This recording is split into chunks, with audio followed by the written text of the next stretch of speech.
Vision about God. தேவனை குறித்துள்ள ஒரு தரிசனம் நமக்கு இருக்க வேண்டும்.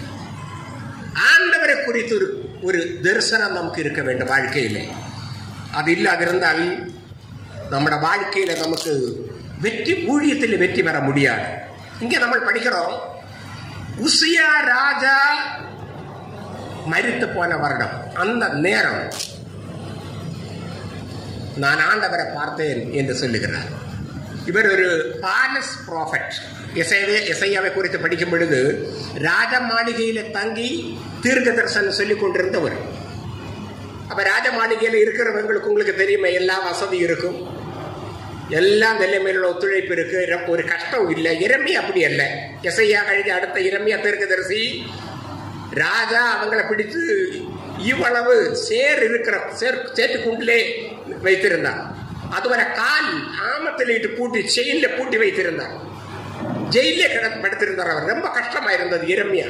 ஆனா எசையா அப்படி அல்ல. அவர் பாலஸ் ப்ராஃபட், ஒரு ராஜ மாளிகை தீர்க்கதரிசி. எல்லாம் இருந்தது, நல்லா இருந்தது.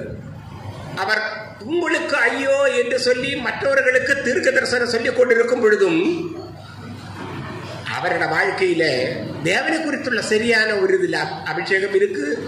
பரிசுத்த ஆவியானவர் இறங்கி வருகிறார், பேசுகிறார், மற்றவர்களோட பேசுகிறார், எல்லாம் இருக்கிறது. ஆனா ஆண்டவரை அதுவரை அவர் பார்க்கல. காரணம், ராஜாவே பார்த்து கொண்டிருந்தார். ராஜா இருக்கிறாரே, சப்போர்ட் இருக்கிறது, நல்ல சம்பளம் வரும், எல்லா நிலைமையில உள்ள சப்போர்ட் இருக்கிறது, ஒண்ணுக்குமே பயம் இல்லை, எல்லாம் நல்ல பொசிஷன், நல்ல ஓனர், நல்ல ரெஸ்பெக்ட் எல்லாம் இருக்கிறது. ஆனா ஒரு டைம் வந்தது, உசியா ராஜா மரித்து போனார். வசனத்தில் நம்மளை படிக்கிறோம், உசியா மரித்த பொழுது நான் ஆண்டவரை பார்த்தேன். அப்போ அவருடைய கண்கள் டைரக்டா கர்த்தருக்கு மேலே பதிந்தது. அவர் கர்த்தரை பார்க்க வேண்டும் என்ற ஒரு எண்ணம் அவரோட வாழ்க்கையில வந்தது. நமக்கு தேவனை பார்க்க முடியாத அளவுக்கு நம்மட வாழ்க்கையோட முன்னில் இருக்கிற அந்த விஷயம் என்ன? நம்மட ஃபெசிலிட்டிஸா, நம்மட படிப்பா, நம்மட தியானமா, உலக பொருளுகளா? ஜெபிக்க, அதிகமாக ஜெபிக்க, தேவ சமூகத்தில் மன்றாடி ஜெபிக்க தடையாக நம்மட வாழ்க்கையில இது இருக்கு, இது போதுமே, நல்ல ஒரு கேதரிங் இருக்குது, தசம பாகம் நல்லா வருது, ஏழு காரியம் ஆண்டவரை பார்க்கிறதற்கு நமக்கு தடையா இருக்கிறது. அப்படி வந்திருந்தா கர்த்தர் அதை தொடுவார். நம்பர் 1 எப்பொழுதுமே பொசிஷன் நம்மட கர்த்தருக்கு தான் வாழ்க்கையில நம்மளுக்கு கொடுக்க வேண்டும். நான் ஒரு தடவை தோஹா கத்தர், மிடில் ஈஸ்ட் கண்ட்ரியில் இருக்கும் பொழுது ஒரு பாஸ்டர்ஸும் அதுபோல லீடர்ஸ் எல்லாம் இருக்கிற ஒரு மீட்டிங், இங்கிலீஷ் சர்வீஸ். அவங்க என்ன கேட்டாங்க, முக்கியத்துவம் யாருக்கு கொடுக்கணும்? அவங்க ஒரு 4 விஷயம் சொன்னாங்க. சபை, குடும்பம், உலகம் சொல்லும், அதில் உறவினர்கள், ஃப்ரெண்ட்ஸ் எல்லாம் வரும், தேவன். இதில் நம்பர் 1 யாரு, 2 யாரு, 3 யாரு, 4 யாரு? அவருடைய எல்லா மனதில் ஃபேமிலி நம்பர் 1 என்று அவர் நினைத்துக் கொண்டிருந்தார். நம்பர் 1 ஃபேமிலி அப்படி நினைத்துக் கொண்டிருந்தார். நான் அவரை சொன்னேன், நம்பர் 1 காட். நீங்க என்னோட கூட சேருன்னு நினைக்கிறேன். நம்பர் 1 எப்பொழுதுமே காட், தேவனாகிய கர்த்தர் நம்பர் 1. நம்மட வாழ்க்கையில இங்க ஒரு 40 வருடம் 50 வருடம் நம்மட கூட பார்ட்னரா நம்மட மனைவி வருகிறார், அல்லது மனைவிமாருக்கு ஹஸ்பண்ட் வருகிறார். அதுக்கு முன்னாடியே நம்ம தனிமையா இருந்தோம். ஒரு வேளையில ஒரு காலகட்டம் போகும் பொழுது நம்ம பின்னையும் குறை காலம் கூட தனிமையா இருக்க வேண்டிய ஒரு நிலைமை வரலாம். அதற்கப்புறம் பின்னி நம்ம கர்த்தரோடு கூட இருக்கிறோம். இந்த குடும்ப வாழ்க்கை, இந்த உலகத்தில் உள்ள பந்தங்கள், ரிலேஷன்ஷிப் எல்லாமே தற்காலிகம், சுருங்கிய காலகட்டங்களுக்கு மட்டும். ஆனா கர்த்தரோடு உள்ள நம்மளோட ரிலேஷன்ஷிப் அப்படி இல்லை. ரிலேஷன்ஷிப் வரும், போகும், டார்க்னஸ் வரும். அமேன். அவர் இந்த உலகம் விட்டு போகலாம், பிள்ளைகளை கிடைக்கிறது, ஃப்ரெண்ட்ஸ் வருகிறது, போகிறார்கள். ஆனால் நம்மை அழைத்த தேவனாகிய கர்த்தர் ஒருபோதும் மாறி போவதில்லை. அவர் நம்மோடு கூட இருக்கிறவர். நம்மை கரம் பிடித்து வழி நடத்துகிற கர்த்தர் கடைசி வரை நம்மோடு கூட இருக்கிறவர். ஹல்லேலூயா. அவர் நம்மை கைவிடுகிறவர் அல்ல, எப்போதும் நம்மோடு கூட இருக்கிறவர். Number 1 God. நம்பர் 2 நம்மட ஃபேமிலி. சர்ச் அல்ல. சில ஊழியக்காரங்க 2 சர்ச்சுன்னு சொல்லுவாங்க, ஃபேமிலி எல்லாம் விட்டுடும். குடும்பம் எல்லாம் பின்ன கர்த்தர் கழிஞ்ச பின்ன அடுத்து சபை என்று சொல்லும். That's wrong. ஒரு பாஸ்டர், ஒரு ஊழியக்காரன் எனக்கு தெரியும், ஓட்டமே ஓட்டம், எப்பொழுதுமே ஓடிக்கொண்டிருக்கிறாங்க. சில நாடுகள் பிள்ளைகள் அப்பாவை பார்க்கல, மாதங்களை பார்க்கல.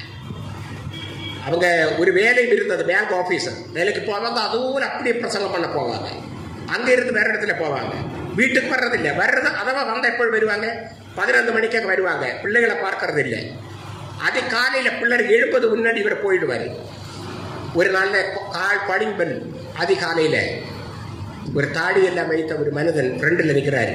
இந்த சின்ன பிள்ளைகள் 2 பேர் போய் டோர் திறந்து பார்த்துட்டு அம்மைக்கு கிட்ட வந்து சொல்கிற, அம்மா ஒரு தாடி வாழை வந்து நிற்கிறாங்கன்னு சொன்னேன். அம்மா கிட்ட போய் அந்த டோர் திறந்து பார்த்தப்ப இந்த பிள்ளைகளோட அப்பா. காரணம் 4-5 மாதம் முன்னாடி அமைதியாயிருங்க, நீங்க ஜெபித்து கொண்டிருங்க, எப்படி சொல்ல முடியும்? நமக்கு ஃபர்ஸ்ட்ல அது இருக்கணும். அது இருந்தால் தான் நமக்கு அவரோட நமக்கு சொல்ல முடியும். அப்போ இசையாவுடைய வாழ்க்கையில அந்த ஆராதனையுடைய ஒரு ரியல் பிக்சர் அவருக்கு கிடைக்கிறது. அது ஆண்டவர் தாமே அவரை காட்டி கொடுக்கிறார். ஃபர்ஸ்ட் அவரோட தரிசனத்தை கொடுக்கிறார். இரண்டாவதாக அந்த பரலோகம் திறந்து சாராஃபுகள் எப்படி ஆராதிக்கிறார் என்பதை காட்டி கொடுத்தார்.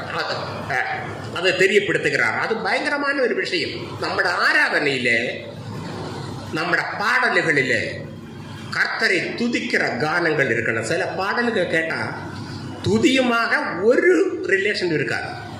நம்ம ஆராதனைக்கு செலக்ட் பண்ற பாடல்கள், அந்த பாடல்கள் மொத்தமாக ஆண்டவரை துதிக்கிற பாடல்களாக இருக்க வேண்டும். அல்லேலூயா. மற்ற பாடல் பாடலாம், ஆஃபரிங் டைம்ல பாடலாம். ஒரு நல்ல மெலடி, ஒரு நல்ல ஆறுதல் கானம், ஒரு ஆறுதலினுடைய பாடல் வேற டைம்கள்ல பாடலாம். டெஸ்ட் மணி டைம்ல வேணா பாடலாம். ஆனா துதிக்கிற டைம் ஒரு 1/2 மணி நேரம் இருக்கும். நம்மள ஆராதனைக்கு போறோம்னு சொன்னாலும் 2 மணி நேரம் சொன்னாலும் அந்த ஆராதனை ரியலா நடக்கிறது ஒரு 1/2 மணி நேரம் இருக்கும். அதுக்கப்புறம் இல்லை, 1/2 மணி நேரமா 3/4 மணி நேரமா இருக்கும். அந்த 3/4 மணி நேரமும் துதி கீதங்கள் பாடி கர்த்தரை துதிக்க வேண்டும். அல்லேலூயா. அங்க வேற பாடல்கள் பாடக்கூடாது. நான் போகிற இடத்துல எல்லாம் எனக்கு ரொம்ப மன கஷ்டமா இருக்கு. சில இடங்கள்ல சொல்லுவேன். அப்ப என்னுடைய வைஃபை என்னோட சொல்லி, இதெல்லாம் நீங்க பரிசயமா சொல்லக்கூடாது, அவங்க இனி 2வது கூப்பிட மாட்டாங்க என்று சொல்லுவாங்க. அவரை கூப்பிடாது இருந்தாலும் எனக்கு பிரச்சனை இல்லை. நான் சொல்ல வேண்டிய காரியங்கள் நம்மள சொல்லித்தான் ஆகணும். ஆராதனைக்கு தேவ சமூகத்தில் வந்தால் துதிக்கிற கீதங்கள், கர்த்தரை உயர்த்துகிற பாடல்கள் தான் நம்மளை பாடி கர்த்தரை மகிமைப்படுத்த வேண்டும். ஹல்லேலூயா. அந்த ஒரு ரியல் பிக்சர் அது பாருங்க. ரியல் ஆராதனை என்ன? தேவனாகிய கர்த்தனுடைய சல் குணங்களை குறித்து சொல்ல வேண்டும். அதுதான் மெயின். இங்க சாராஃபுகள் என்ன செய்யறாரு? You are holy, you are holy, நீங்க பரிசுத்தர். அவருடைய நல்குணங்கள், சல்குணங்கள், அதை குறித்து சொல்லுகிறார் அந்த சாராஃபுகள். நம்ம ஆராதனையிலே பாடல்கள் பாடி அதோட சேர்ந்து ஆவியில இருந்து ஆராதிக்கப்படுது. வாய் திறந்து நம்ம தமிழ் மொழியில கூட, ஆண்டவரே நீர் நீதிமான், நீர் பரிசுத்தர், நீர் அற்புதம் செய்கிறவர், கர்த்தருடைய சற்குணங்களை, அவருடைய கிரியைகளை நம்முடைய மொழியிலே நம்ம சொல்லி கர்த்தரை துதிக்க வேண்டும். ஆமென். அதுதான் ஆராதனை. அவருடைய விசேஷமான அனுபவங்களை எடுத்து சொல்லுகிறது தான் ஆராதனை. அந்த துதி, அந்த மகிமைப்படுத்துகிற அந்த அனுபவம், அது ஆமென் நம்முடைய ஆராதனையில் இருக்க வேண்டும். அதுவும் அங்க நம்ம படிக்கிறோம். அந்த சராஃபுகள் முகம் மூடி 2 சிறகுகள் கொண்டு முகத்தை மூடுகிறார், 2 சிறகுகளால் பாதத்தை மூடுகிறார், 2 சிறகுகளால் அவர் பறந்து பறந்து பறந்து அப்படியே செட்டை அடித்து பறந்து கொண்டே அவர் ஃப்ளையிங் அண்ட் வர்ஷிப்பிங். இந்த முகத்தை மூடுறதுன்னு சொன்ன என்ன? இந்த பஞ்சேந்திரியங்கள் அதெல்லாம் இந்த முகத்துல தான் மெயின். நம்ம தேவ சமூகத்திலே பாவம் நம்மளோட உள்ளில வர உள்ள மெயின் கடகங்கள் இதுதான். கண்ணு, மூக்கு, நாக்கு, செவி, தொக்கு ஸ்கின். இதான் பஞ்ச இந்திரியங்கள், 5 சென்சஸ். இதுல தான் நம்ம பார்க்கறது, பேசுறது, கேட்கறது, கெட்ட வார்த்தைகள் கேட்கறது. இந்த பாவம் நம்ம சரீரத்தில் உள்ள வாழ்க்கையில வர காரணம் மெயின் பார்ட் இந்த முகம்தான். இந்த 5 இங்கே இருக்கு. பாடி 5வது சொன்ன ஸ்கின் எന്നുള്ളത് பாடி ஃபுல்லா உண்டு, ஆனா அது இங்க உண்டு. அப்ப இந்த 5 பார்ட்டும் இருக்கிற இந்த முகம் பரிசுத்தவானாகிய தேவ சமூகத்தில் நிற்கும் பொழுது சாராஃபுகளிலே பாவம் இல்லை, ஆனாலும் பரலோகம் கூட கர்த்தரின் முன்னில் பரிசுத்தம் அல்ல என்று நம்ம வசனத்தில் படிக்கிறோம். அப்போதைக்கு தேவனாகிய கர்த்தருடைய பரிசுத்தி விசுத்தியுடைய அளவு மெஷர்மெண்ட் சொன்ன பயங்கரம், நம்மள நினைக்கிற போல அல்ல. அதனால் அவர் முகத்தை மூடி பாதத்தை மூடி செட்டை அடித்து அப்படியே கர்த்தரை துதிக்கிற அனுபவத்தை நம்ம படிக்கிறோம். ஹல்லேலூயா. அது நம்ம தேவ சமூகத்தில் வரும் பொழுது பரிசுத்தமான ஒரு அனுபவம் ஆமீன் நம்முடைய வாழ்க்கையில் இருக்க வேண்டும். அது இருந்தால் தான் கர்த்தர் நம்முடைய ஆராதனையில் ப்ளீஸ் ஆகுவார். அவர் ஆமீன் நல்ல என்ன சொல்லுங்க தமிழில் என்னது ப்ளீஸ் ஆகிறது, சந்தோஷப்படுவார். He will please on our worship. நம்ம ஆராதனையில் அவர் நல்ல சந்தோஷப்படுவார். அவர் நம்ம அக்செப்ட் பண்ணுவார், ஏற்றுக்கொள்ளுவார் நம்மை.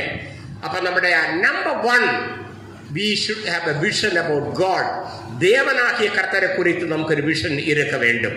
கர்த்தரை பார்த்து ஆராதிக்கிற ஒரு அனுபவம் நம்முடைய வாழ்க்கையில் இருக்க வேண்டும். இன்னைக்கு இயேசுன்னு சொல்லும் பலருடையும் விஷன் ரொம்ப டவுன். இயேசு ஆண்டவர் சொல்லும்போது இப்பொழுதும் எத்தனையோ கிறிஸ்தவர்கள் 33 வயது வரை இந்த உலகத்தில் வாழ்ந்து அற்புதங்களை செய்து இஸ்ரவேலோட மண்ணில் நடந்து கொண்டிருந்த ஒரு யுவாவாகிய ஒரு மனிதனை பலருடைய மனசில் வைத்துக் கொண்டிருக்கிறார்கள். ஆனா அதல்ல இப்படித்த இயேசு. அந்த ரியல் விஷன் யோவானுக்கு கிடைத்தது. வெளிப்படுத்தல் புத்தகம் படித்து பாருங்கள், 5ஆம் அதிகாரம். இப்ப இயேசு எப்படி இருக்கிறார்? வெள்ளோட்டின் சதுரசமான கால் உள்ளவர், அக்கினி ஜுவாலைக்கொத்த கண் உள்ளவர், பெரு வெள்ளத்தினுடைய சத்தம், பெரிய ஒரு டாமில் இருந்த தண்ணி வந்தா இப்படி இருக்கும், அதுபோல சத்தம். இங்க பிரஸ்ட் பிளேட் ஒரு ராஜா நிக்கிற மாதிரி அதி பயங்கரமான ஒரு விஷன். இப்படி இயேசு எப்படி இருக்கிறான்னு சொன்னா அது மாதிரிதான். அல்ல ஒரு சாதா மனிதனாக இந்த உலகத்துல அது ஒரு அவதாரம், நம்மை ரட்சிப்பதற்காக மனிதனா வந்தவர். ஆனா ரியல் ஆண்டவர் எப்படி இருக்கிறார்? வெளிப்படுத்தல் 5ஆம் அதிகாரம் படித்தால் தெரியும். அந்த இயேசுவை தான் நம்ம ஆராதிக்கிறோம், அந்த கர்த்தரை தான் நம்மளை மகிமைப்படுத்துகிறோம். ஆமென். வெற்றி பெறுகிற ஒரு ஆண்டவர். ஆராலும் ஒன்றும் நடக்காது என்று சொல்லும் பொழுது இல்லை, ஆட்டுக்குட்டியானவர் தகுதியை உள்ளவர்.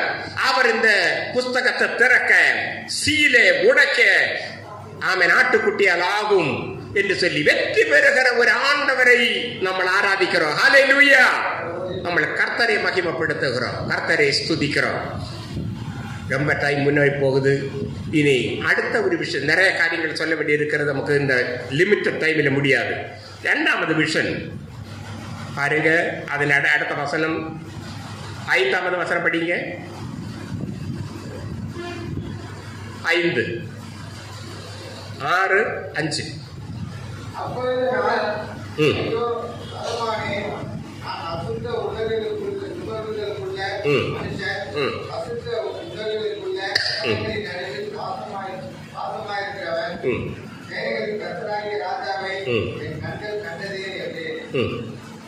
இங்க விஷன் அபவுட் ஹிம்செல்ஃப், இதுதான் 2வது விஷன்.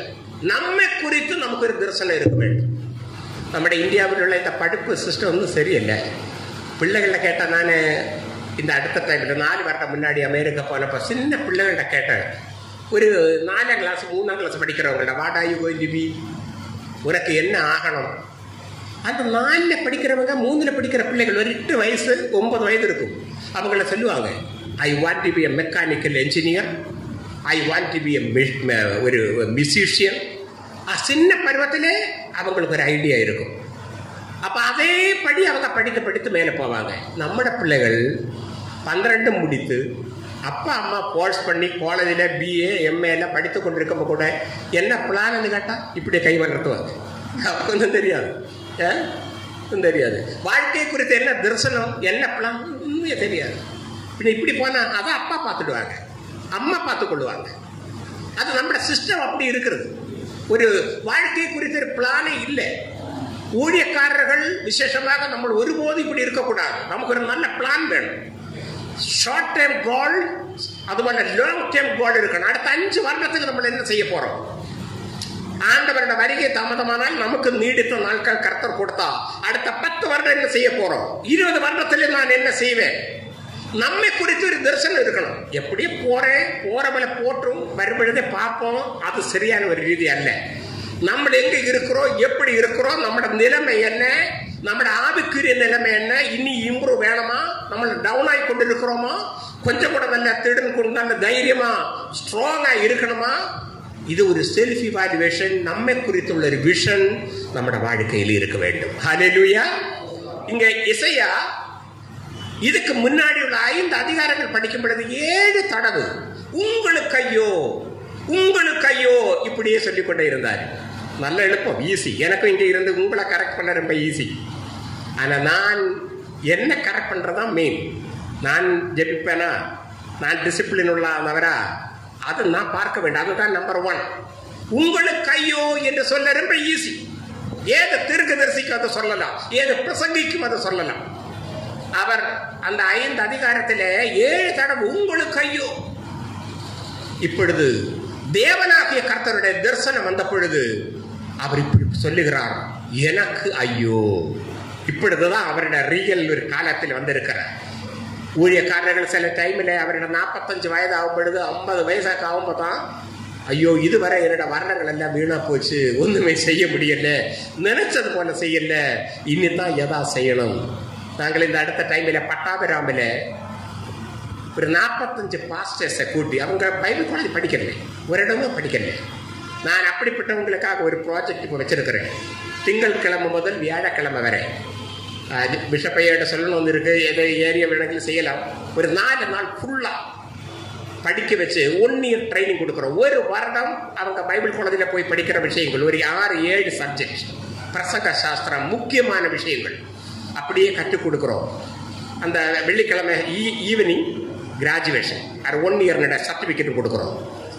ஃபுட்டு எல்லாம் அரேஞ்ச் பண்ணுவோம். அப்போ அப்படி ஒரு ப்ரோக்ராம் நடத்தலப்பா. ஒரு 50 வயது 60 வயசுக்குள்ள ஊழியக்காரங்க வந்திருந்தாங்க. நமக்கு ஒரு 4-5 பேர் சொன்னாங்க, நீங்கள் இது ஒரு 20 வருடம் முன்னாடி நடத்த வேண்டியது. என்னுடைய ஆயுசே போச்சு, என்னோட காலங்களே வேஸ்டாக போச்சு, இது ஒன்றுமே எங்களுக்கு தெரியலையே முன்னாடி. அப்படியே சொன்னாங்க. நம்மளோட வாழ்க்கையில ஒரு டைம் போகப்படுத்தது, ஐயோ இப்படிதான் இதெல்லாம் தெரியுதா, இனி எனக்கு உணர்வா உற்சாகமா முன்னேறணும், அந்த ஒரு வாஞ்சை நம்மளோட வாழ்க்கையில வரும். நம்மை குறித்து ஒரு தரிசனம் நமக்கு இருக்க வேண்டும். வேற யாரும் போல ஆக வேண்டாம். நம்மளோட வாழ்க்கையில பெரிய ஒரு ஃபெயிலுவர். இனி ஒரு ஆள் நல்ல பெர்ஃபார்மன்ஸ் செய்யப்போ அவரை போல இருந்தா, அவரை போல எனக்கு மரணம் நடக்காது. நம்மை போல ஒரு நபர் இந்த உலகத்துல வேற இல்லை. அல்லேலூயா.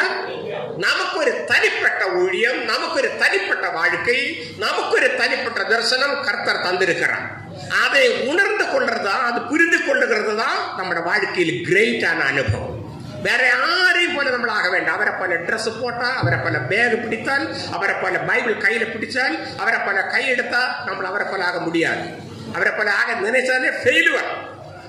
நம்மளாகவே இருந்தா போதும். சில டைம்ல சில சிஸ்டர்ஸ் சொன்ன, ஐயோ எங்களோட ஐயா இப்படியே இருக்கிறாரு, இப்படிதான் அவரோட ஊழியம். நான் சொன்ன நல்லது இருக்கட்டும், ஆண்டவர் கொடுத்த ஊழியம் அப்படியே செய்யட்டும். மனைவிமார்க்கெல்லாம் வேற ஏதோ பெரிய பாஸ்டரை பார்க்கப்போ அவரோட கணவர் அப்படியே இருக்கணும்னு நினைப்பாங்க. அவங்க வேற ஆளாக முடியாது. நமக்கு இருக்கிற ஒரு அளவு, நமக்கு கர்த்தர் தந்திருக்கிற ஒரு லிமிட் இருக்கு.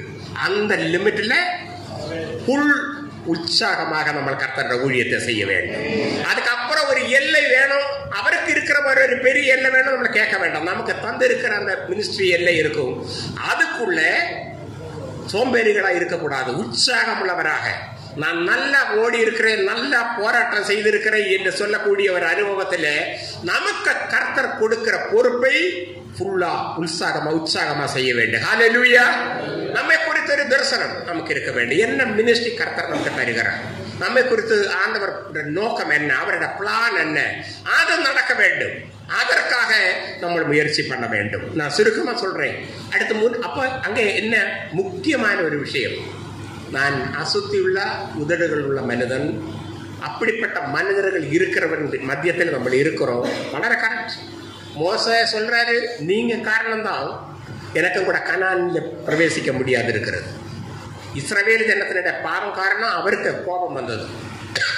கர்த்தருடைய நாமத்தை அவர் மத்தியத்திலே அவர் ஜஸ்டிஃபை பண்ணல. இஸ்ரவேல் காரணம் அவருக்கு மோசைக்கு தப்பு வந்தது வாழ்க்கையில. கனான்ல போக முடியல, நீங்க காரணம் என்று சொல்லுகிறார்.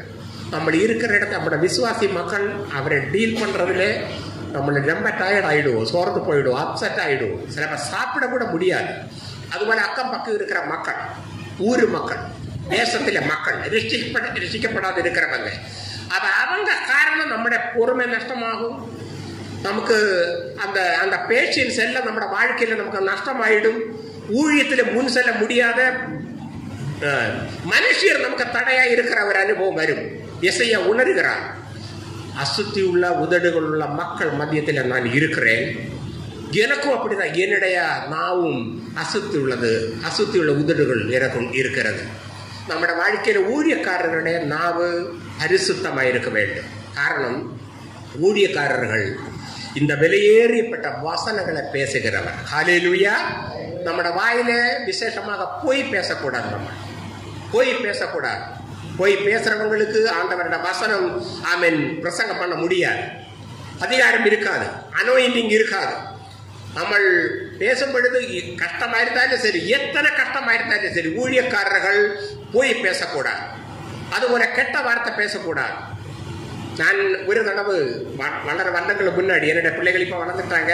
2 பேருடைய மேரேஜ் நடந்து, இன்னி 2 பேருடைய மேரேஜ் நடக்கணும். ஒரு தடவை நான் ஒரு கொஞ்சம் அப்செட்டாக இருந்த பொழுது என்னுடைய 2ஆமத்த மகள் ஓடி வந்து சொன்ன, டாடி நீங்க தானே புல்பிட்டில் இருந்து சொன்னீங்க, நீங்க யாரும் அப்செட் ஆகி போகக்கூடாது. அப்ப நீங்க அப்செட் ஆகி போகக்கூடாது அந்த புல்பிட்டில் சொல்லிட்டு நீங்க தான் இப்போ இப்படி இருந்து முறுமுறுத்து இப்படி இருந்த இப்படி அப்படி. அவ 7ஆம் கிளாஸ்ல இதை படிக்கிற டைம்ல வர முன்னாடி. அப்ப நம்ம புல்பிட்டில் பேசுறது நம்மளோட குடும்பத்திலே பிள்ளைகள், மனைவி, பிள்ளைகள் நல்லா கேட்பாங்க. ஆமென். நம்ம தேவநாம மகிமைக்கு தடையாய் உள்ளது ஒண்ணுமே நம்ம பேசக்கூடாது. ஹல்லேலூயா.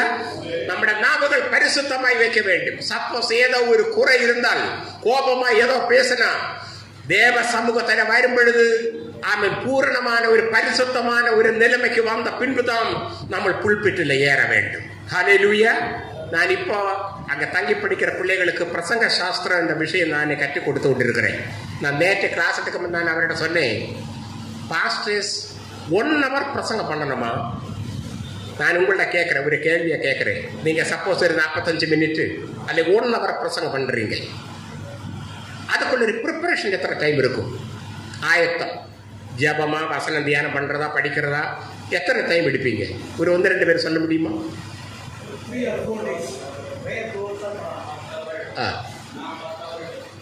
ஸ்தோத்திரம். வேற யாராவது? நான் நேற்று அவருக்கு சொல்லிக் கொடுத்தது அது அவரவருடைய ரீதி. ஆனா 1 hour பிரசங்கம் பண்ண தேவ சமூகத்தில் நம்ம புல்பிட்டில் நிற்கிறதுக்கு முன்னாடி மினிமம் ஒரு 3 hours ப்ரிப்பரேஷன் இருக்கணும். ஒரு 75% ப்ரிப்பரேஷன், 25% டெமான்ஸ்ட்ரேஷன். 1 hour பிரசங்கம் பண்ணணும் இருந்தால் ஒரு 3 மணி நேரங்களும் வசனம் தியானம் பண்றது, ஜெபிக்கிறது, அந்த வசனத்தை குறித்து படிக்கிறது, வசனத்தை சம்பந்தமான புத்தகங்கள் இருந்து அதை படிக்கிறது, நல்ல மெசேஜை தயார் பண்ணி ஜெபித்து அந்த அனாயிண்டிங் பெற்றுக்கொண்டு ஒரு 3 மணி நேரம் நம்ம ப்ரிப்பேர் பண்ணினதான் 1 மணி நேரம் பவர்ஃபுல்லாக நிற்க முடியும். ஈஸியாக நமக்கு ஓடி வந்து நம்மளே பொதுவாக எல்லாருமே பிஸி, டைம் இல்லை நம்மளை சொல்றோம். மற்ற எல்லா காரியத்திற்கும் அலைந்தான் அத்தனை கஷ்டப்பட்டு அப்படியே நம்ம பிரயாணம் பண்ணி ஓடி நம்ம பைபிளை திறந்து வச்சுட்டு புல்பிட்டில் நின்றால் நமக்கு ஒன்றுமே சொல்ல இருக்காது. அப்போ இருக்கிற மக்கள் ஸ்டார்விங், பட்டினியாக போக வேண்டி வரும். அவருக்கு ஒன்றுமே கிடைக்காது. நமக்கு முன்னாடி ஒரு 50 பேரை 100 பேரை மக்கள் இருந்தால் அவருக்கு ஏற்ற போதனத்தை நம்மளுக்கு கொடுக்க வேண்டும். விசேஷமாக சண்டே அவர் நம்ம முன்னாடி உட்கார்ந்து இருக்கும் பொழுது எதிர்பார்ப்போடு இருப்பாங்க. அவருக்கு ஒரு வாரம் வாழ வேண்டிய வசனங்கள் அந்த சண்டே நம்ம அவருக்கு கொடுக்க வேண்டும். நான் இந்த அடுத்த டைமில் என்னோட மகளை ஒரு வேறு சங்கடனையில் திருமணம் பண்ணி கொடுத்தேன். அவங்களுக்கு பைபிள் படிக்க மாட்டாங்க. அவங்க நான் 2000 மெம்பர்ஸ் இருந்தாங்க. அந்த அண்ணா நகரில் ஒரு பெரிய சர்ச். என்னுடைய பேரனுடைய டெடிக்கேஷனுக்கு நானும் போய் அங்கே இருந்தேன். ஐயோ, அந்த பாஸ்டர் 2000க்கு அப்புறம் மெம்பர்ஸ் இருக்கிற சர்ச். எலிசாயிட ஒரு விஷயம் எடுத்து வைத்துட்டு டிவி பார்க்கக்கூடாது, மருந்து எடுக்கக்கூடாது, இதுதான் சொன்னாங்க. அது அங்கே இல்லை. அது எலிசாயை குறித்து எழுதி இருக்கிற இடத்துல டிவியும் இல்லை, மருந்தும் இல்லை. அது ஒண்ணுமே அங்கே இல்லை. ஐஸ்வர்யமாக பிரசங்கம் பண்ணா 1 மணி நேரம் பிரசங்கம் பண்ணாங்க இருக்குது. நல்ல ஒரு அருமையான வசனம், ஒண்ணுமே பேசல. அந்த 2000 பேரும் அன்னைக்கு ஸ்டார்விங்கா தான் திருப்பி போயிட்டாங்க. ஒண்ணுமே இல்லை. அப்போ நான் கேட்டப்போ சொல்கிறேன், என்னோட மகன் சொன்ன மூத்தவா, அவர் டாக்டர், மெடிக்கல் டாக்டர். அவர் சொன்ன, டாடி இது இன்றைக்கு மட்டும் அல்ல, எல்லா சண்டையும் இதுதான். காரணம் அவன் எங்களோட சர்ச்சில் சின்ன பருவத்திலே படித்து வசனங்கள் எல்லாம் நல்லா படித்த ஒரு பிள்ளை. அங்கே போய் இருக்கும், ஒன்றுமே கிடைக்கல. அது கணவரோட சர்ச் ஒன்றுமே இல்லை. அப்போ 1 மணி நேரம் டைம் வேஸ்ட் பண்ணுறாங்க. அப்போ நம்மை பார்த்து எதிர்பார்த்து சர்ச்சில் வந்து உட்கார்ந்து இருக்கிற மக்களை மிருஷ்டான போதனை கொடுத்து நல்ல திருப்தியா விட வேண்டிய பொறுப்பும் ஆண்டவர் நமக்கு தந்திருக்கிறார். ஹல்லேலூயா. அவருக்கு நல்ல வசனங்களை கொடுக்கணும், நல்ல ப்ரிப்பேர் பண்ணணும், நல்ல செய்தி பெற்றுக்கொள்ளணும் தேவ சமூகத்தில். அப்படிப்பட்ட ஒரு நல்ல செய்தி கிடைத்தா தான் அவருக்கு கொடுக்க முடியும். மினிமம் ஒரு 3 மணி நேரம், இங்கே 10 மணி நேரம் ஜெபிக்க சொன்ன பெரிய காரியம். என்னால் அதை இல்லை. நான் மினிமம் ஒரு 2-3 மணி நேரம் ப்ரிப்பேர் பண்ணுவேன், 1 மணி நேரம் ஊழியம் பண்ணுவதற்காக. ஏன்னா ஆகாது. ஒரு பவர்ஃபுல்லா தேவ செய்தி மக்களுக்கு கொடுக்கணுமா, 3 பார்ட் நம்ம ப்ரிப்பேர் பண்ணணும். 1 பார்ட் நம்ம தேவ சமூகத்தில் நிற்கணும். அப்படி இருந்திருந்தால் நமக்கு தெரியும், அந்த ஊழியத்தில் ஒரு மூவ்மெண்ட் இருக்கும், நமக்கு அது தெரியும். நம்மளோட நாவே விசேஷமாக நம்மளோட அவயவங்களை எல்லாமே பரிசுத்தமாக நம்ம வைத்துக் கொள்ள வேண்டும். நம்முடைய சரீரம் இது பரிசுத்தமாக வைத்துக் கொள்ள வேண்டும். காரணம் இது ஆண்டவரோட ஆலயம். நம்மளை அசுத்தி இருக்கிறது 2 காரியங்களும், கிளென்லினஸ் அண்ட் காட்லினஸ். இங்கிலீஷ் சொல்லும், கிளென்லினஸ் இஸ் நெக்ஸ்ட் காட்லினஸ். என்ன சொன்னா, தேவ பக்தி ஆவிக்குரிய பரிசுத்தம் நம்பர் 1. நம்பர் 2 சரீர சுஜித்தம், சரீரத்தினுடைய கிளீன். சில தேவ பிள்ளைகள் ஊழியக்காரர்கள் சரீரத்தை பார்க்க மாட்டாங்க. அலைஞ்சு நடந்து விசர்த்து டைமில் சாப்பிட மாட்டாங்க. நான் கேரளாவில் உள்ள ப்ராசஸ் எனக்கு அதிகமாக தெரியும். 35 வயசு 40 வயசுல எல்லாம் டயபெட்டிக்.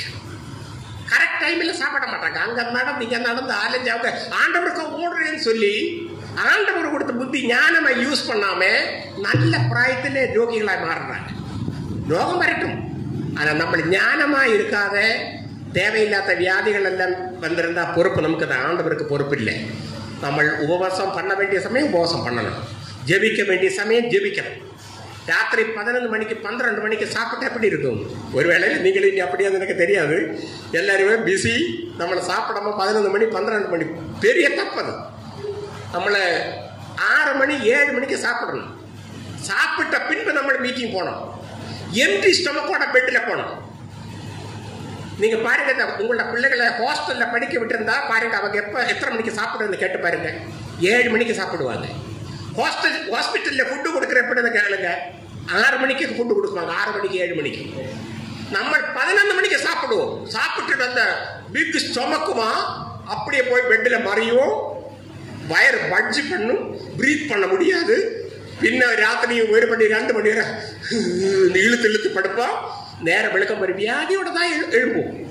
ரொம்ப ரோகான காரியம். இந்த பாடி ஆண்டவர் ஆலயம், ஆண்டவர் தங்குற இடம். இது நம்ம ஞானமா இது பாதுகாத்துக் கொள்ள வேண்டும். என்னோட நேரம் ஃப்ரெண்ட்ஸ் எனக்கு தெரியும், அவங்க வேலை செய்து வந்தவங்க 5 மணிக்கு வருவாங்க, பிள்ளைகள் எல்லாம் ரெடி பண்ணுவாங்க. 6:30 மணி 6:30 மணிக்கு எல்லாரும் கூட சாப்பிடுவாங்க. 7 மணிக்கு சர்ச்சில் போகும். மீட்டிங் முடிச்சு வச்சுட்டு வேணாம் இருந்தால் ஒரு ட்ரிங்க்ஸா சொல் பாலா ஒரு டீயா ஏதாவது குடிப்பாங்க, அல்லது ஒரு ஜூஸ் ஏதாவது குடிப்பாங்க. எல்லாரும் பெட்டில் போயிடுவாங்க, எம்டி ஸ்டொமக்கோட போயிடுவாங்க. ஹெல்த்தியாக இருக்கிறாங்க.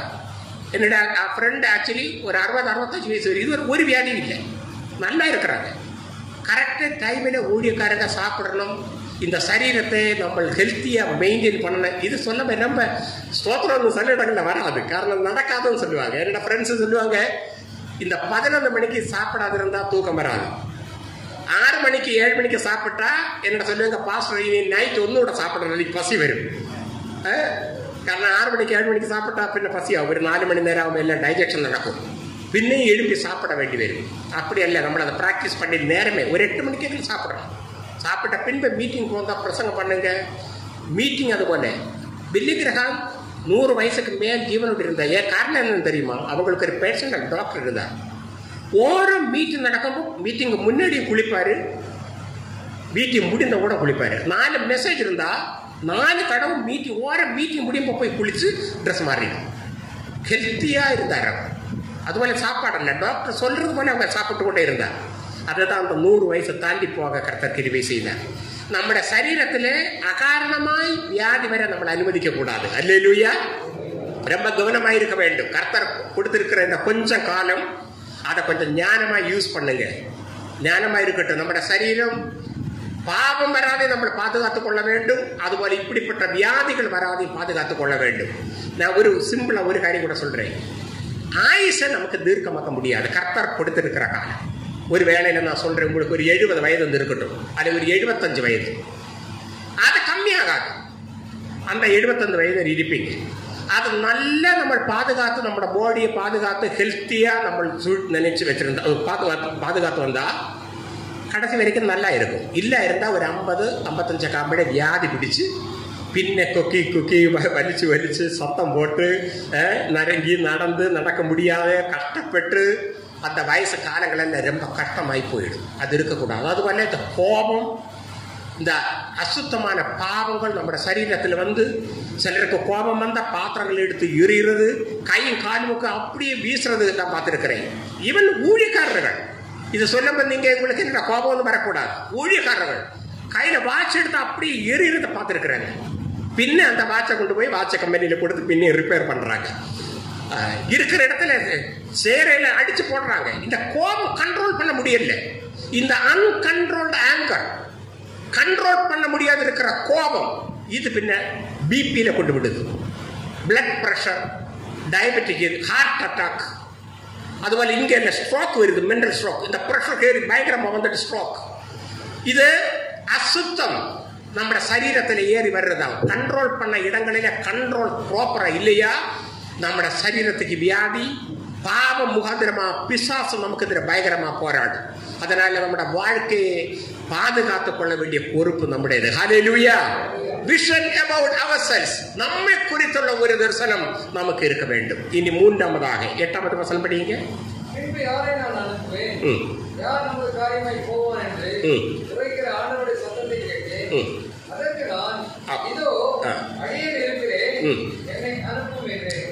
Vision about others, இது 3வது. நம்பர் 1 vision about God, தேவனை குறித்துள்ள தரிசனம். நம்பர் 2 vision about ourselves, நம்மை குறித்துள்ள தரிசனம்.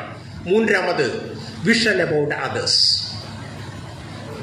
நம்முடைய வாழ்க்கையில ஒரு மிஷன் ஹார்ட் நமக்கு இருக்க வேண்டும்.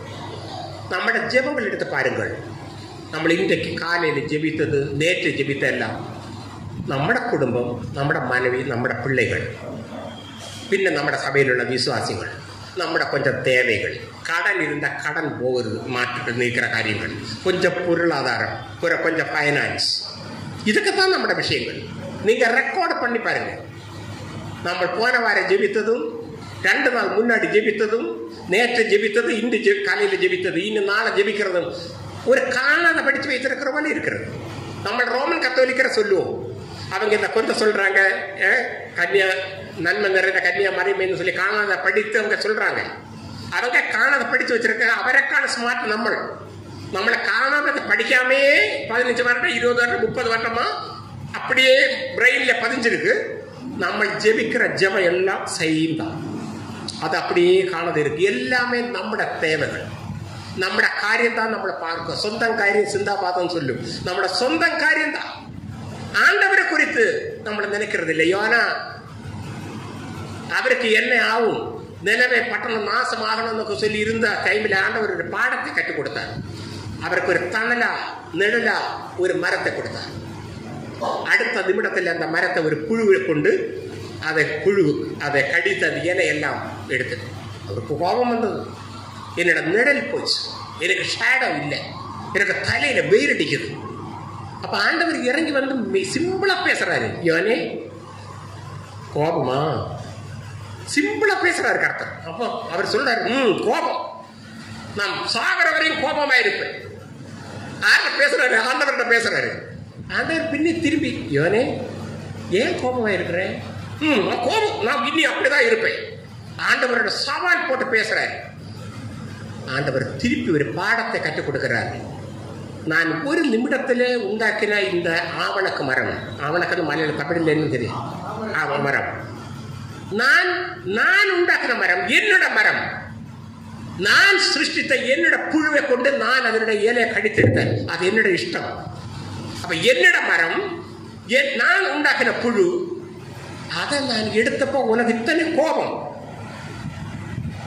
பாவத்தின் இடங்கையோ வலங்கையோ திருத்தறியாம இருக்கிற 1,20,000 மக்கள் அவங்க மரித்து நரகத்தில் போகிற பார்க்க எனக்கு கஷ்டம் இல்லையா, மனம் பாரம் இல்லையா? யோனிட கேட்கிறேன். நம்மட புலம்பல், நம்மட முறுமுறுப்பு, நம்மட ஜெப எல்லாம் நம்மட நிழல் தான். நான் சேஃபா இருக்கணும், என்னோட குடும்பம் சேஃபா இருக்கணும், என்னோட தேவை, என்னோட வண்டிக்கு பெட்ரோல் கரெக்டா வேணும், எனக்கு எல்லாம் கரெக்டா இருக்கணும், நான் ஆரோக்கியமா இருக்கணும். என்னோட சொந்த காரியம் மட்டும் நஷ்டமாய் போகிற மக்களை குறித்து எத்தனை பேர் ஆளுவீங்க? ஆவுக்குரிய பாரம் எத்தனை பேருக்கு இருக்கிறது? ஊழியத்தை குறித்துள்ள சிந்தனைகளே அந்த மிஷன் கான்செப்டே இல்லை. Mission is a heart of God. Mission சொன்னது ஆண்டவரோட ஹார்ட் பீட், அவருடைய நம்முடைய ஹிருதயத்தினுடைய டிக் டிக் ஸ்பந்தனம் உள்ளது போல மிஷன். அதுதான் கர்த்தருக்கு. நம்ம சொந்த காரியம் சொல்லி கொண்டு இருக்கும் கர்த்தர் மேலே இருந்து என்னப்பா இது ஊழியத்தை குறித்து ஏதாவது விதாரம் இருக்கா? ஆத்த மக்கள் ரட்சிக்கப்படணும் எனக்கு ஏதாவது சிந்தனை இருக்கா? நான் எதுக்கா உன்னை அழைத்தேன்? உன்னோட காரியம் கேட்கறதுக்கா, உன்னோட தேவை சொல்றதுக்கா நான் உன்னை அழைத்தேன்? அவர் மேலே இருந்து அதுதான் நம்மளை குறித்து கஷ்டம் அப்படியே நினைத்து கொண்டிருக்கிறார். அவரோட மனது என்ன? அவருக்கு ஒரே ஒரு மகன், ஒரே ஒரு குமாரன், அந்த இயேசுவே அவர் நமக்காக தந்தார். அது அவரோட மனது. நம்ம என்ன செய்கிறோம் கர்த்தருக்காக? நம்ம குடும்பங்களில் எத்தனை பேர் நம்ம ஊழியத்திற்கு விடுறோம்? 10ஆம் கிளாஸ் முடிகிற முன்னாடி ஒரு 20,000, 30,000, 50,000 வருமானம் வர்ற ஒரு காரியத்தை நம்ம எதிர்பார்க்கிறோம். பிள்ளைகள் வேலை செய்யட்டும், பணம் கொண்டு வரட்டும். விசுவாசி மக்கள், ஊழியக்காரங்க மட்டுமல்ல, விசுவாசி மக்கள் நம்ம குடும்பத்தில் எத்தனை பிள்ளைகளை நம்ம ஊழியத்திற்கு விடுறோம்? God gave us 100%. God had only one son. அவர் இருந்த ஒரே ஒரு குமாரனை அவர் நமக்காக கொடுத்தார். நமக்கு ஒரு 2 பிள்ளைகள் இருந்தா, 3 பிள்ளைகள் இருந்தா, ஒரு பிள்ளையை கர்த்தருக்கு கொடுக்க முடியாதா? எத்தனை பேருக்கு அந்த ஊழிய சிந்தனை இருக்கிறது? ஒரு அம்மா, அவரோட கணவர் இறந்த டைம், 2 சின்ன பிள்ளைகள், அரி அதுவரை தவிடு இதெல்லாம் விட்டு அந்த பிள்ளைகளை அவர் வளர்த்து கொண்டு வந்தார். இரவு ஆகும் பொழுது 8 மணி 9ஆம் மணி பிள்ளைகள் தூங்கிடுவாங்க. அவரோட மடியிலே அந்த பிள்ளைகள் 2 பேரையும், ஆண் பிள்ளைகள் 2 பேரையும் அப்படியே மடியில வைத்து அவர் அப்படியே தடவி, சரீரம் தடவி, கரை அழுது அழுது அழுது ஜெபித்து அந்த பிள்ளைகள் அப்படியே ஆண்டவருக்காக அர்ப்பணித்து ஜெபித்து கொண்டே வந்தார். அவர் யூரோப்பின் கிறிஸ்தவ சரித்திரத்தில் வரலாறிலே ஆசீர்வதிக்கப்பட்ட 2 பிள்ளைகளாக வளர்ந்து வந்தார். John Wesley and Charles Wesley, Methodist பிரஸ்தானத்தினுடைய ஃபவுண்டர் ஜான் வெஸ்லி, அதுபோல சார்ல்ஸ் வெஸ்லி 1000 அதிகம் பாடல்களை எழுதினவர்.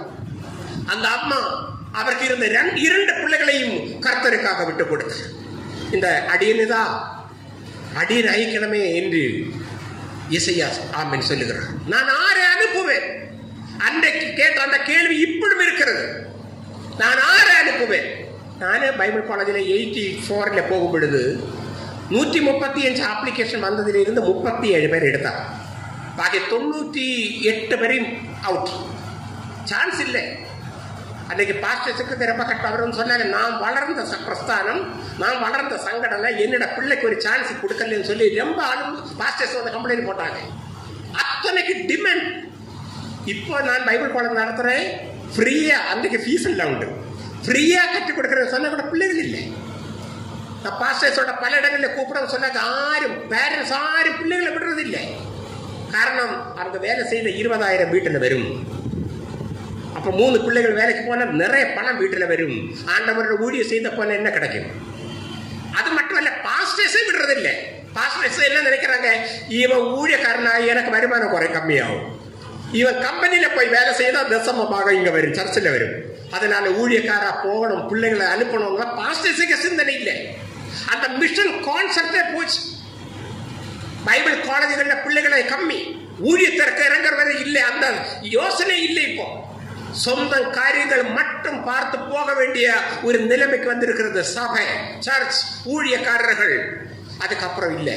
இன்னைக்கு நான் சேலஞ்ச் பண்ணி சொல்றேன், நம்ம குடும்பத்தில் இருந்து ஒரு நபரை எங்களுக்கு கர்த்தருக்காக கொடுங்க. அதை ஆண்டவரை அழைக்கிறதும் அவரை தெரிந்து கொள்வதும் அவரோட சித்தம். எனக்கு 4 பிள்ளைகள், 3 பெண் 1 ஆண், 2 பிள்ளைகளை நான் ஊழியத்திற்கு அர்ப்பணித்திருக்கிறேன். இரண்டாவது பாப்பா என்ஜினியரிங் படித்த பின்பு வேலை செய்து கொண்டே இருந்த. போர்ஸ் பண்ணல. நான் சொன்னேன், நான் உன்னை ஊழியத்துக்கு அர்ப்பணித்திருக்கிறேன். போர்ஸ் பண்ணல. 2-3 வருடம் இந்த போரூர் DLF வேலை செய்து கொண்டிருந்தா. ஒரு டைமில் ஆண்டவரே அவளை அழைத்தார். அவள் சொன்னா, டாடி நான் ஊழியத்துக்கு இறங்குறேன், ஆனால் எனக்கு கொஞ்சம் போய் படிக்கணும். கனடாவில் போய் MD படித்து 3 வருடம் படித்து வந்த உடனே கோயம்புத்தூரில் மேட்டுப்பாளையத்தில் ஐயாவுக்கு தெரியும், ஒரு பாஸ்டரோட மகன் திருமணம் பண்ணி ஊழியம் செய்து கொண்டிருக்கிறார். இன்னொரு சின்ன பையனை, 2வது மகளையும் 4வது மகனையும் ஊழியத்திற்காக நான் அர்ப்பணித்தேன். 4 பேர் ஊழியம் செய்த எனக்கு சந்தோஷம்தான். 4 பேர் மினிஸ்ட்ரி செய்யட்டும். மூத்த மகன் மோகன் பாஸ்டர் சர்ச்சில் இங்கிலீஷ் சர்வீஸில் சண்டே கிளாஸினுடைய எல்லா ஹெட்மிஸ்டர்ஸாக இருக்கிறார். ரொம்ப ஆக்டிவாக. அவன் டாக்டர், ஆனால் ரொம்ப ஆக்டிவாக ஊழியம் பண்ணுறான். 3வது பாப்பாவும் வர்ஷிப் லீடர். எனக்கு 4 பேரும் ஃபுல் டைம் மினிஸ்ட்ரிக்கு இறங்கின சந்தோஷம் தான். எங்களோட குடும்பம், என்னோட பேர் போவட் ரெகுலஸ். இந்த ரெகுலஸ் ஃபேமிலியில் இப்பொழுதே ஆல்மோஸ்ட் 65 பாஸ்டர்ஸ் உண்டு.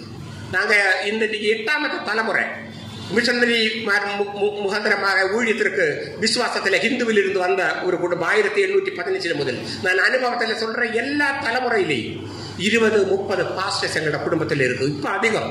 இப்போ 65 பாஸ்டர்ஸுக்கு மேல் இருக்கிறாங்க. நான் சேலஞ்ச் பண்ணி சொல்றேன், நம்மளோட குடும்பங்களிலே ஆண்டவரோட ஊழியம் செய்ய பிள்ளைகளை நம்ம ஊழியத்திற்காக அனுப்ப வேண்டும். ஹல்லேலூயா.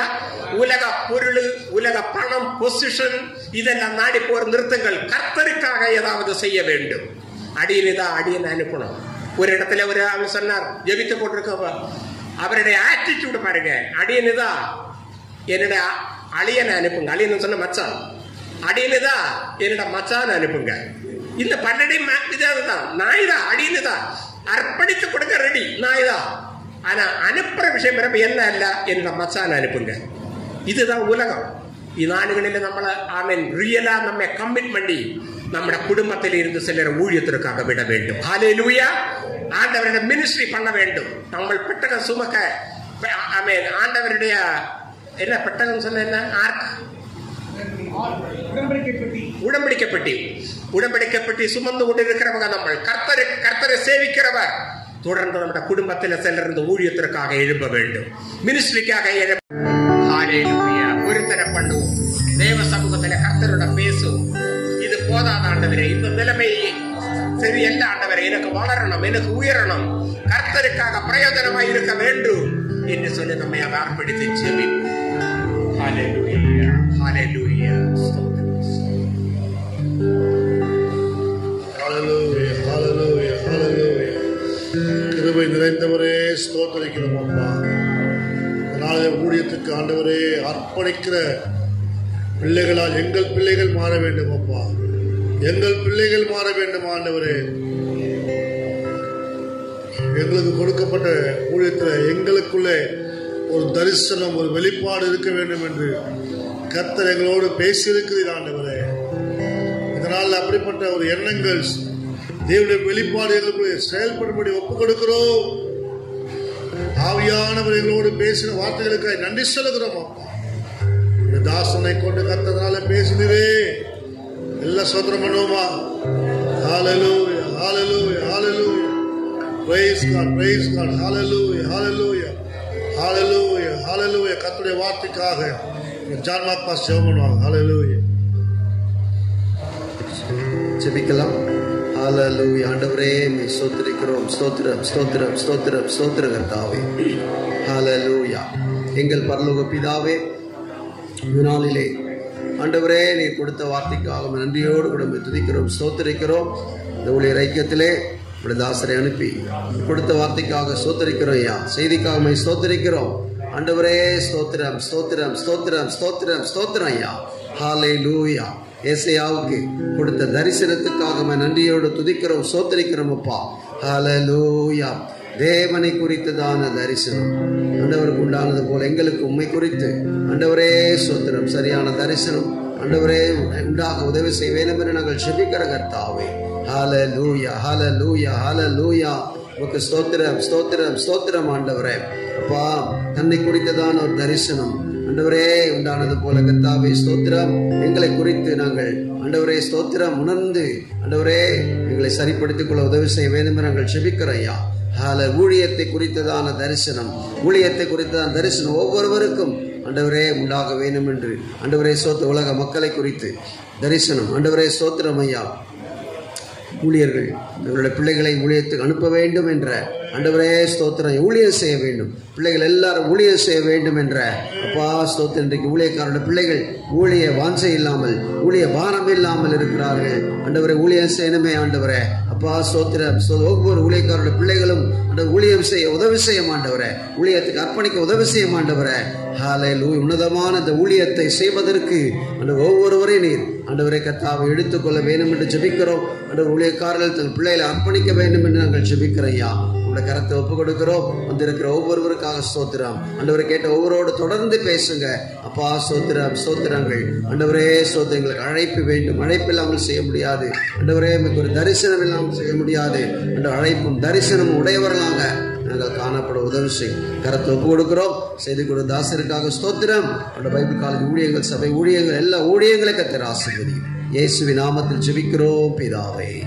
ஆமென். ஆமென். உட்காருவோம். போன வாரத்தில் சொன்னோம், நம்ம பாஸ்டர் ராமதாஸ் ஐயாவுடைய சபைக்காக கட்டண நிதிக்கு கொடுக்க வேண்டும் என்று சொல்லி எத்தனை பேர் காணிக்க கொண்டு வந்தீங்க?